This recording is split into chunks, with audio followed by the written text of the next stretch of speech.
সালামু আলাইকুম রহমতুল্লাহ। মীর মুগ্ধ, তার নামের মতো তার কাজও যেন মুগ্ধতা ছড়ানোই ছিল। তারিখটা 18 জুলাই।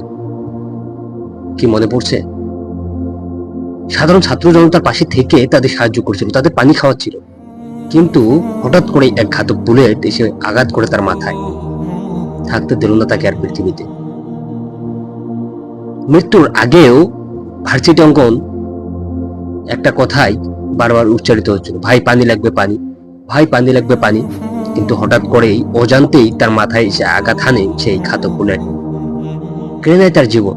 থাকতে দেয়নি তাকে তার এই পৃথিবীতে।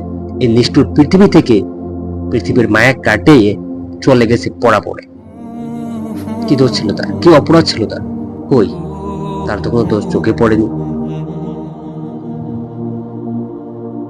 সে পানিই তো খাওয়াচ্ছিল, তাকেও মেরে ফেলতে হলো, তাকেও সরিয়ে দিতে হলো পৃথিবী থেকে চিরতরের জন্য। কিন্তু আফসোস, বাংলার মানুষ তাদের ঠিকঠাক মূল্যায়ন করতে জানে না। কিন্তু তাদের মৃত্যুর পর তাদের নামেই বিজনেস খুলে বসে, ব্যবসা খুলে বসে লাভের আশায়।